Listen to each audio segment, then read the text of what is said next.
Good day. I'm Herb Burton, St. Philip's Treasurer. Once again, it is my privilege to describe financial results for the past year and plans for this year. I closed my report last year on a hopeful note, looking forward to a return to normal services. I'm filled with joy. On the first Sunday of February at St. Philip's, the church breakfast resumed and was well attended and delicious. Breakfast will continue to be offered on first Sundays. The first Sunday service I attended was packed, and the music, J.S. Bach's Glorious Magnificat, was outstanding. What a gift that was. The 2022 financial results include some good news, some challenges, and some causes for concern. The Catalina Hills School, preschool and kindergarten, which replaced the beginning school, is off to a great start and began paying rent. The school is even asking for additional space. Their rent increases this year and will be a welcome addition to our operating income.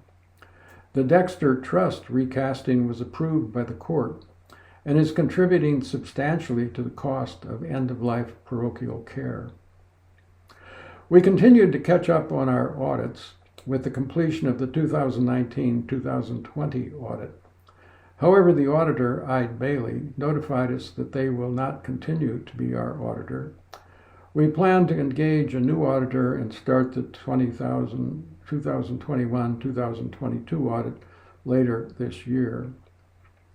The new finance staff, Shelby Parsons, bookkeeper, and David Dobbs, controller of YPTC, are fully on board and have made substantial improvements to and further automation of our financial systems. That means using less and less paper. That not only saves money, but will make it much easier to provide the information required for audits. What has continued and sustained St. Philip's was the strong financial support by you, the parishioners. Thank you for your strong continuing support. God's work, both within the parish and outside, continues. Outside the parish, St. Philippians provided strong support for the Afghan Refugee Fund, St. Philip's Food Pantry, Laundry Love, the Christmas Project, which provides funds for 3 schools, the NACO Christmas Project, and more. Beloved in the Desert continues to bring young adults to experience community service and increase their faith. However, the number of pledges continues to decline, although the average pledge continues to grow and is now above the national average. Bonnie Wynn, Junior Warden and Stewardship Chair, has been doing extensive analysis of the parishioners' contributions to better understand the sources of income for St. Philip's. There are many parishioners who do not pledge but give regularly. That is certainly appreciated, but it would be very helpful to our budgeting and planning if every giver pledged. So if you haven't pledged, it is still not too late. Pledges are not a contract, but an intention. So please help us by adding your pledge. For 2022, pledge fulfillment was 94% compared to 97% in 2021.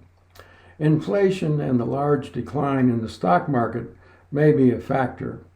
The church also will be affected by the high inflation rate in 2023. The contributions from pledgers and regular donors fund about 78% of the operating budget.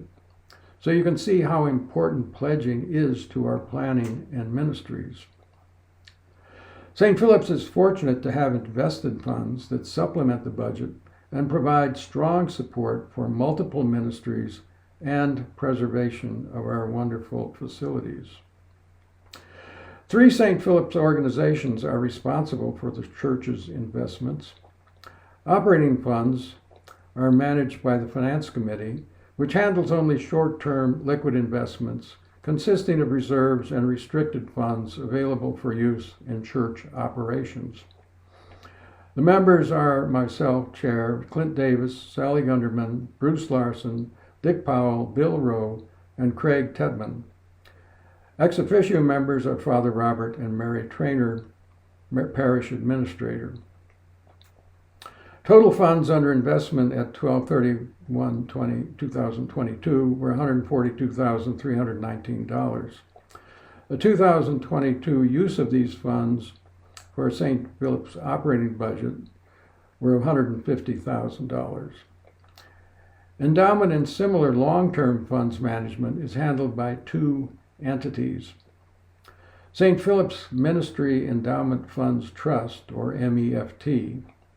MEFT is an organization formed by the St. Philip's Vestry to administer restricted, contractual, and endowment funds which support St. Philip's ministries in the longer term.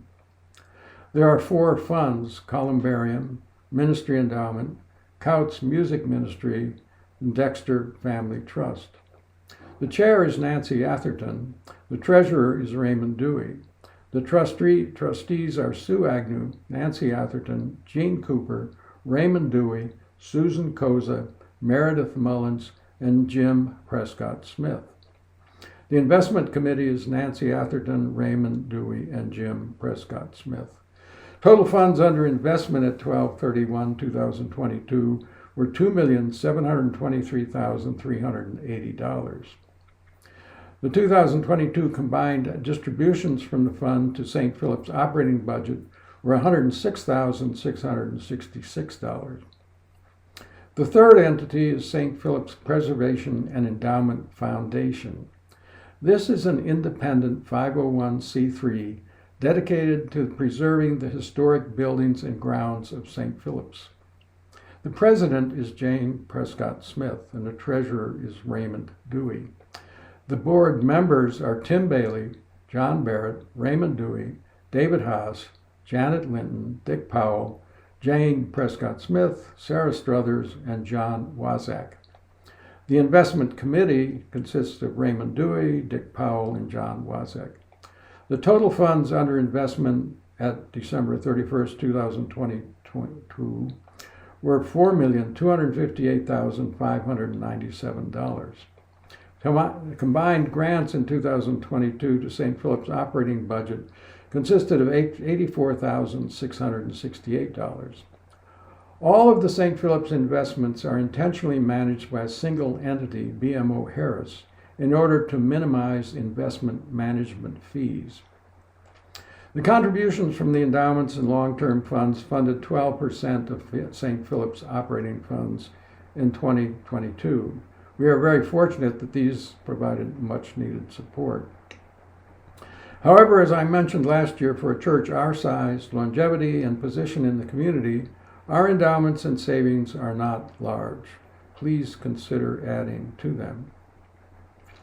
The operating cash and checking and savings accounts at Canyon Community Bank on December 31st, 2022 totaled $224,294. St. Philip's statement of financial position, that is our balance sheet, declined substantially compared to 2021, primarily due to the very weak stock market.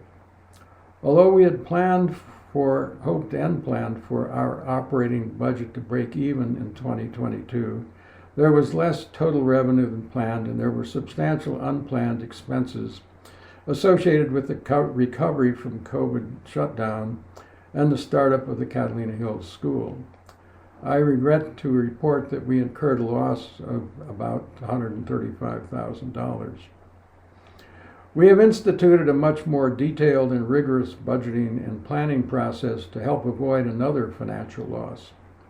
We also expect additional income from the use of facilities as the recovery from COVID continues.